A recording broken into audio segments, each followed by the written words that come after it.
20h à Douala, mesdames et messieurs, bonsoir, bienvenue à ce point de l'information, le 20h bilingue sur Équinoxe Télévision. Innocent, good evening. Bonsoir à vous, c'est Dunzin. Good evening as well to you. Viewers, thanks for joining us in this edition of the 8 p.m. Bilingue newscast on Équinoxe television. In our top stories, denizens in the two English-speaking regions of the country say October 1, 2022 was different from other years. This as they did not register gunshots in the various localities. Also, death cases were not recorded. This because they have mastered the situation, lockdown, and what it brings. They took special precautionary measures to stay safe from hostilities between armed separatists and state forces. We hear in this edition of the newscast how denizens spent October 1. Also, we'll be talking about Octobre Garwa, that has added another title to its trophy cabinet after beating Bambutos FC of Boda at the Maduaido Stadium 1-0 during the final of the Cameroon Cup. Those are our top stories. Le rideau est tombé sur la Coupe du Cameroun cet après-midi dans la ville de Yaoundé. Les cotonculteurs de Coton Sport de Garoua sont sacrés vainqueurs de cet exercice pour la 17e fois de son histoire face à une équipe de Bambutos de Bouddha. Nous reviendrons sur cette folle soirée dans la ville de Yaoundé et sur le sentiment mitigé du côté des supporters entre liesse et déception, côté vainqueur comme côté vaincu. Nous mettrons le cap dans ce journal dans la ville de Konsamba où la saison des pluies dicte sa loi dans certains quartiers de cette ville du département du Mungo. Entre routes coupées et maisons inondées, vous allez le voir, les eaux dictent leur loi aux populations et leur force à adopter une existence quasi nomadique. Les détails dans ce 20h.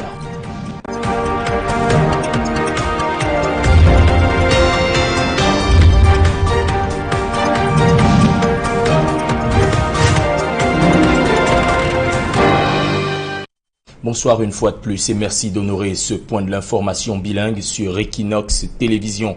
Nous vous l'annoncions en titre, la ville de Konsamba ploie sous l'effet de la pluie, des routes coupées, des flots qui sortent de leur lit, des maisons inondées sont autant de problèmes auxquels sont soumis les populations de certains quartiers de cette ville. Et vous allez le voir, ces populations se débattent comme elles peuvent pour retenir ou alors contenir la furie des eaux sous le regard impuissant des autorités. Elles appellent à l'aide. Le récit pied trempé de ces populations, c'est avec Jacquino Molon et Xavier Foucault.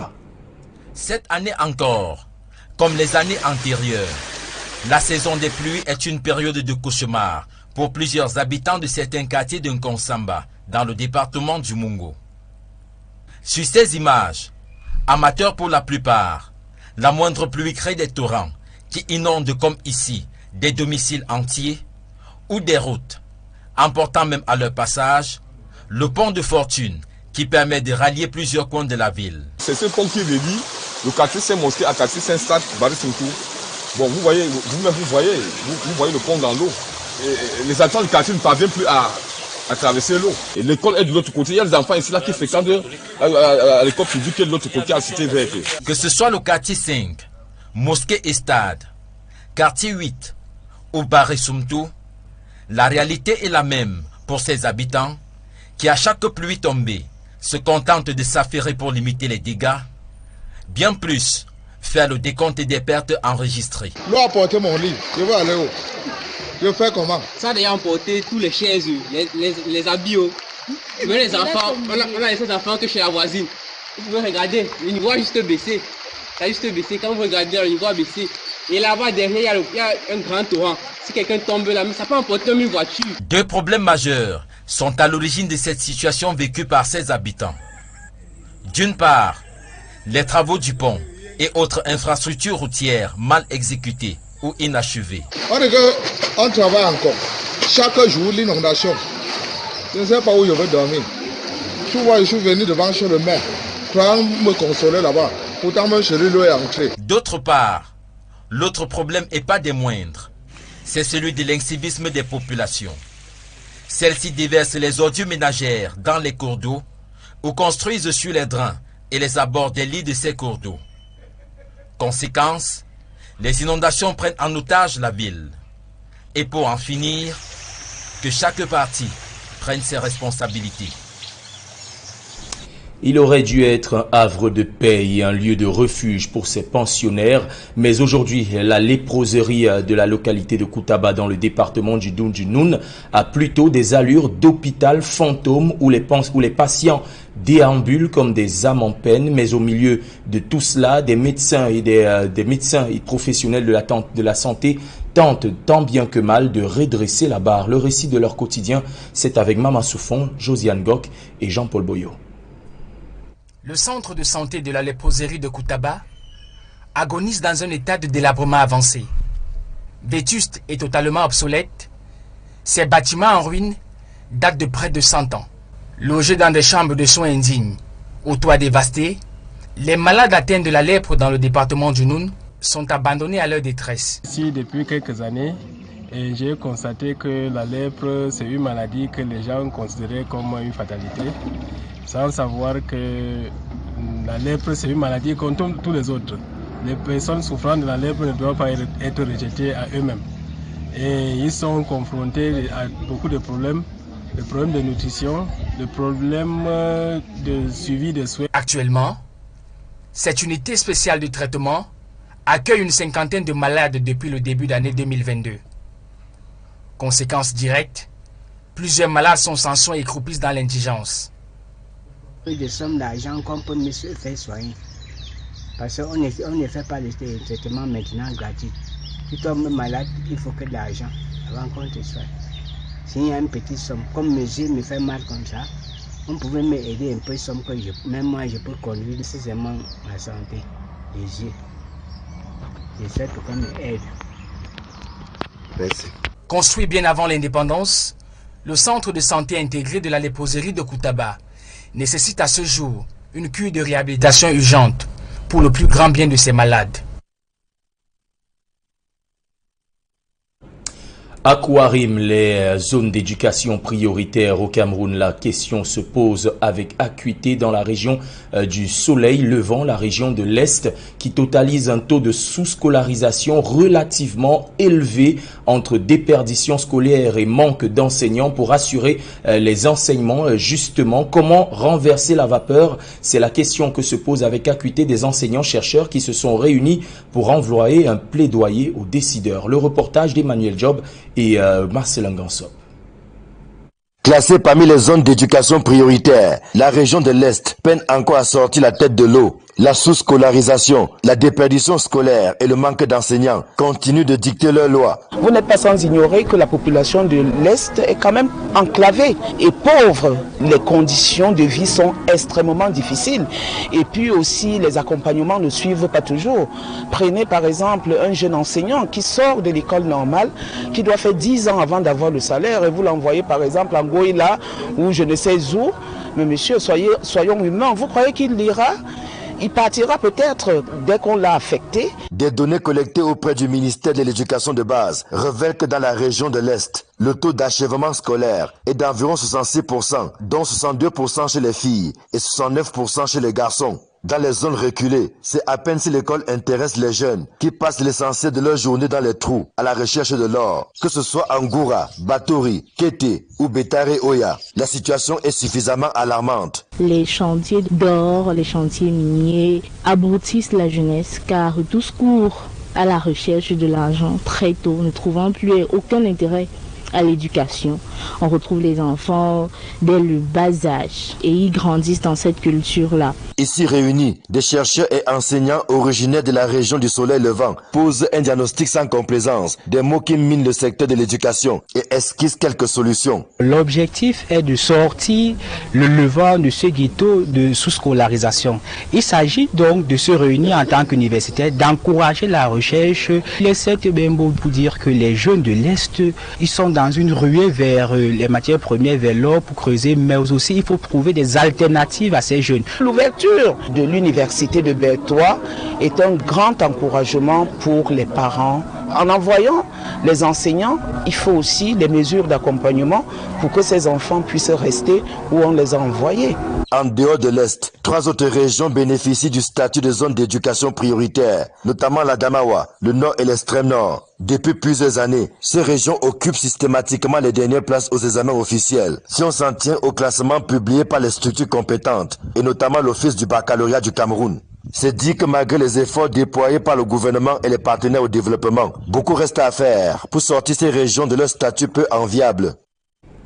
Nous vous l'annoncions en titre, Coton Sport de Garoua, vainqueur de la Coupe du Cameroun dans la ville de Yaoundé. Mais ce n'est pas là-bas que nous allons. Nous mettons le cap du côté du fief du vaincu, la ville de Bouda, siège des Mangwa Boys, justement du Bamboutos FC, où là-bas, des fan zones s'étaient créées spontanément pour soutenir l'équipe qui est arrivée en finale. Mais malheureusement, la déception était au rendez-vous pour ces supporters qui espèrent quand même que leur équipe pourra obtenir la revanche lors de la Super Coupe du Cameroun prévue le 12 octobre prochain. Le sentiment des supporters des Mangwa Boys, c'est dans ce reportage que compile pour vous Vivian Tonfak.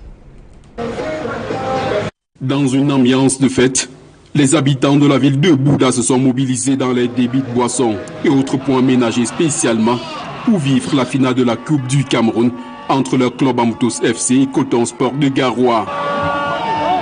La bonne première manche des Mangwa Boys a renforcé l'optimisme de leurs fans. J'ai l'espoir, nous allons gagner. Je donne déjà le score, le pronostic, c'est 2-1. Bamboutos 2, Coton 1. Oui. La première manche vraiment était déjà très ambiancée. À partir du jeu, à partir du moment où on a raté une occasion, dès les 5 premières minutes, les gens étaient déjà motivés, ils sentaient que bon, alors Bamboutos était venu étant vraiment prêt. Pour la deuxième manche, nous on estime que comme Bamboutos s'est déjà battu bien et très bien pour la première manche, il ne se baissera pas les bras pour la deuxième manche. Chaque occasion franche de la deuxième période fera davantage monter l'adrénaline. L'espoir de ses supporters est enterré à la 88e minute par Marou Souaibou qui, après avoir remporté son duel face au dernier rempart de Bamboutos FC, fera trembler les filets et jeter un coup de froid à Bouda.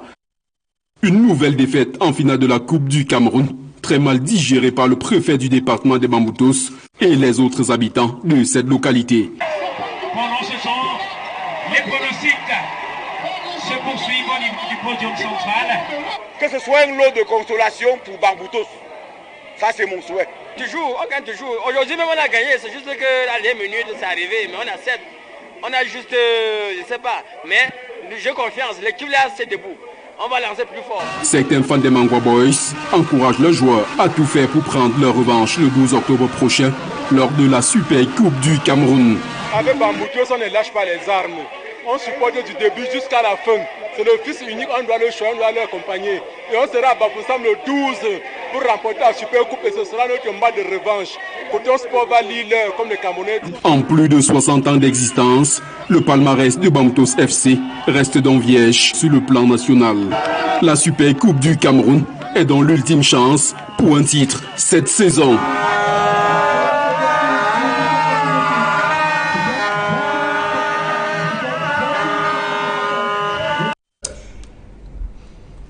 Et c'était également la ferveur du côté de Yaoundé où justement les supporters ont répondu massivement présents dans un stade Amadou Ahidjo quasi comble et noir de monde. Cependant, les supporters présents sur le stade critiquent l'arbitrage et justement affirme que ce but n'aurait pas dû être validé pour coup sur le gardien, mais l'arbitrage a rendu son verdict et finalement c'est Coton Sport de Garoua qui est déclaré vainqueur pour la 17e fois de son histoire dans cet exercice de la Coupe du Cameroun. Nous reviendrons sur ces événements au cours de nos prochaines éditions. Voilà, c'est ce reportage qui met un terme à cette première partie du 20h bilingue sur Équinoxe Télévision. La seconde partie, c'est en langue anglaise avec vous, Innocent Azé. Good evening once again. Thank you, Sedinjin. Good evening once more to you and to our viewers. Good evening once again. Thanks for joining us in the second segment of this newscast. We begin with news concerning 1st of October 2022.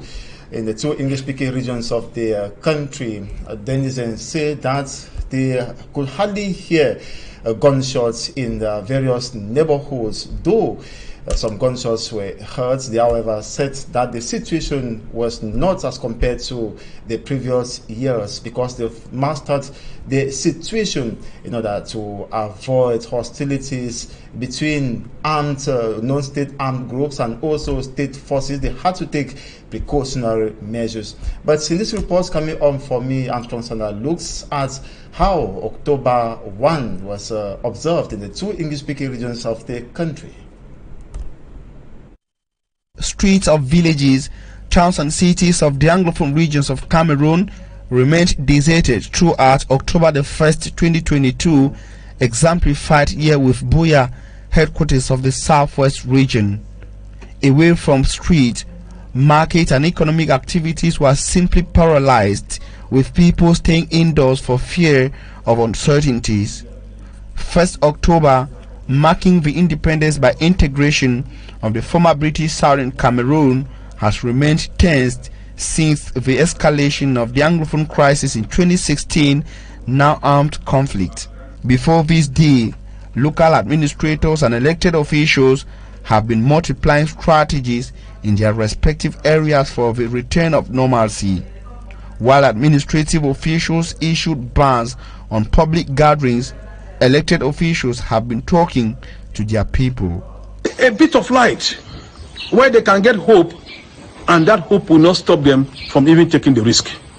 And that is why they have come out in these numbers, to be able to come and receive, to come and listen to me and to get what I brought for them.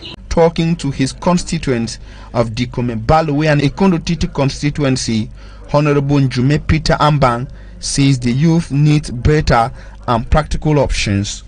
That is why I have come to tell the youth that, look, listen, be very careful. Let no one deceive you. Get into some self-employment activities. I gave a good number of youths 3 piglets, each of very good species. And I told them that you will have to hand over to another youth next year. And that's exactly what they are now trying to do. Thinking youth, but also women empowerment and academic excellence supposed to kids, he says this will go a long way to establish normalcy and social peace in his constituency. I think it shows me something, that these women are ready to go ahead. The best option is not to carry guns. Speaking in Ekondo Titi, the Member of Parliament said people have proven determined to take back their communities, and his call for the young persons is that they drop their weapons for a better Ekondo Titi and Dikome Balowe, the Southwest and the Northwest regions of Cameroon. And we stay in Buea, Southwest region of the country, with Dr. Busi Neba, who on his part tells us how he observed October 1 in Buea, chief town of the Southwest region of the country. He says that the streets were deserted, no activities went on. Take a listen. Not an easy day, 1st October in the Northwest and the Southwest region, and we're in a deep crisis. Many people are becoming very, very prudent. Many people are becoming very careful. Many people are already tired about the crisis. Many people have suffered. They have suffered enormous losses in this crisis since this crisis started in 2016. Many people have died. They have lost their properties. Buea yesterday, there was tranquility in Buea. Majority of the people were mostly indoors because people already know about defense mechanisms. Many people spend their time indoors. Most of the denizens of Buea, they went to the market, they stocked their houses with food. I think that they were well prepared psychologically, they were well prepared physically and spiritually, and they spend their time indoors because of the fear of the unknown, and cars were not really passing in Buea yesterday. Taxis were not moving yesterday. Cars were not moving. It was like a dead zone. It was very deserted because people are getting awareness. People are getting psychological awareness. They are being prudent. They are being careful, and most offices and business places were closed in Buea yesterday. Most offices were locked. There were no schools. It was a Saturday. People thought it wise to stay back home, watch TV, share with their family, and exchange family dinners and so on. And in Bamenda, we got in touch with a denizen who says that it was an opportunity for them to stay safe from any form of hostility that could emerge. And it was also an opportunity for them to keep aside their activities and commune with their respective families. Take a listen to Awantu Rogatus in this excerpt. Hardly even see a neighbor outside, and so other people take their dispositions to stay indoors as well, not to visit friends nor neighbors, to be secured, because you never know on the streets, you never know what could happen, because that is the situation we get in Bamenda. Other people as well go as much as playing games. Some go by draft games, some play Ludo, some play some other games that just keep them busy during periods of lockdown. This year, the ghost towns leading to the 1st of October were no news, because people were already preparing for it. You know, people get food stuff, they get to stock their houses with what to keep them busy on such days. Usually these days, there is no regular activity. People don't go out to their regular activities. Personally, I didn't go out for my regular activities, and so with the food in the house and with some mimbo to drink, you know, one gets to be glued to the TV set and, you know, get closer to children, do some work that they've been asked to do. And, you know, by the end of the day, or before the day goes to an end, you see that it was quite a day. And so this year again, I think from my neighborhood through to kilometers away, one could hardly hear gunshots. It was quite peaceful around my neighborhood in Putong. And so we're hoping that the years come, peace returns and normalcy returns to the region in particular and the country in general.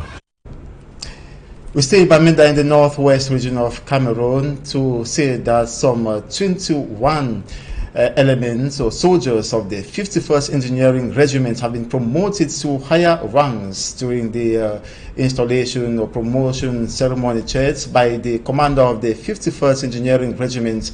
The 21 soldiers were told not to go against professional or ethics governing their activities whenever they receive an assignment from hierarchy. Mustela witnessed the promotion and now tells us more.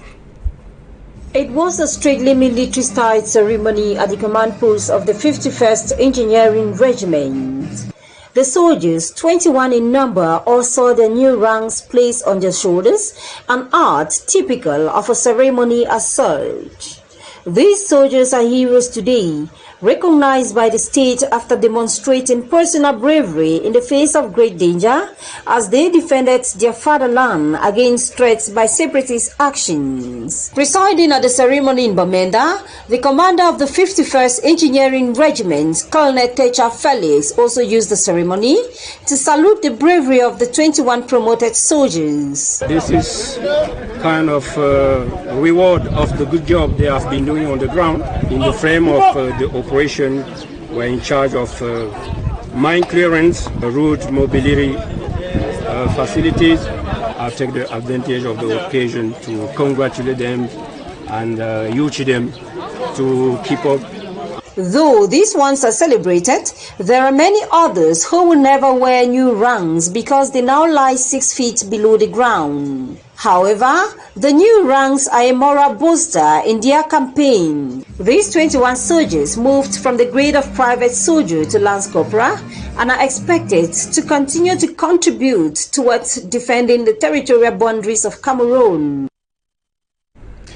If Cameroon needs to have sustainable development, then the role of the rural women must not be ignored. This is according to experts who say that these rural women are backbone of the society. Thus, their challenges should be resolved by governments of the Cameroon. They should be empowered. For me, Armstrong Sana reports. Representing 50% of the total population, according to the World Bank, women in Cameroon are faced with vulnerable jobs, among other problems.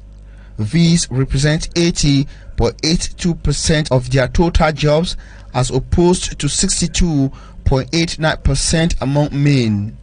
The situation, actors Barry Caribou says, is more serious in rural areas where women face challenges to improve skills, access finance, access machines, and to add value or get diversified, a situation that affects not only these women but the family and the society, hence the need for empowerment.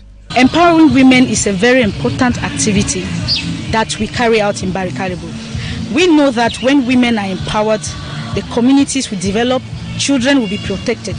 And this falls entirely into sustainable development goals, gender equality and poverty alleviation, etc. Understanding the nationwide strategic economic role played by these women living in rural areas, as acknowledged by the Ministry of Women's Empowerment and the Family, these actors are leaving no region in Cameroon behind. We have accompanied about 620 women in 6 regions of Cameroon to be empowered through training, through the creation of village service, and through income generating activities. To ensure that these women are able to raise alternative incomes in and out of season of cocoa, to also ensure that they support their homes, they support their families, they send the children to school. The women of Mbanga and the Mungo of the Littoral region have memories of the dangers of over-dependence on a particular activity. Initially,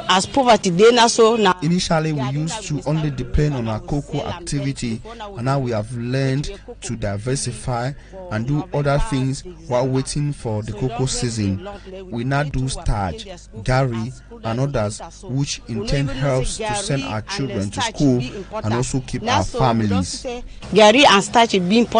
Coming within October, reserved for the commemoration of the Day of the Rural Woman, actors insist that empowering these women to diversify and add value to their rural agricultural activities is vital to achieving sustainable development. For educational infrastructure, this is one of the major problems faced by actors in the education sector. We'll be taking you to Marwa in the far north region of the country to see how future leaders are being nurtured. Most of them are sitting on the floor to have lessons or to study. Details with Immaculate Fogwe. Future leaders sitting on the bare floor with others seated on a window while receiving lectures in class. We are at the Mutua High School, located in Mayo-Kanai Division, far north region of Cameroon. Apart from the absence of benches, the ceilings and roofs are equally in a dilapidated state. We are 90 in our classroom, but we have just 10 benches. During the rainy season, we all get wet because of the dilapidated state of roofs and ceilings. We are forced to go join other students in their classrooms as a result of the rain. Concerned about the challenges faced by the students, the Lamido Amadou Aminu launched a fundraising. The funds have been used to purchase benches for the students. We have raised money that can purchase 600 benches. 100 benches are already available. The other 500 will soon be ready. Education is very essential, so we decided to help the youths.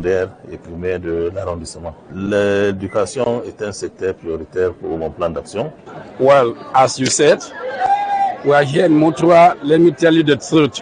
Most of our students sit on the ground because lacking of benches. Thanks to our highest majesty, who have tried to give us today 100 benches, and we think with this gift we will encourage our students to receive teaching in a good condition, and maybe to others authority to come to try to do as he has done too. While receiving the benches, the students expressed gratitude while calling on other well-wishers to emulate.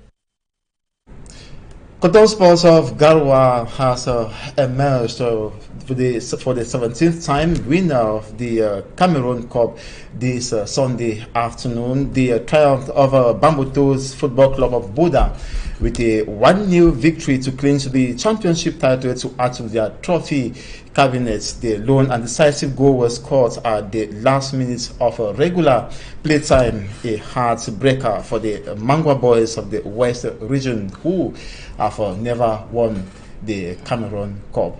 Unfortunate for them, they will have to try next year. And that's the end of this edition of the 8 p.m. bilingual newscast on Équinoxe Television. Thanks so much for watching. Still put two programs on Équinoxe Television. Bonsoir les Cédric. Have a nice evening, Innocent Azem. Mesdames et messieurs, nous sommes arrivés effectivement à la fin de ce 20h bilingue sur Équinoxe Télévision. Merci d'avoir été des nôtres. Restez en compagnie des programmes qui se poursuivent. Et tout de suite après cela, vous avez rendez-vous avec Duval Fangwa face justement au chef de la délégation de l'Union européenne au Cameroun, qui reviendra sur les enjeux de la visite de l'institution européenne en terre camerounaise. Bonne suite des programmes.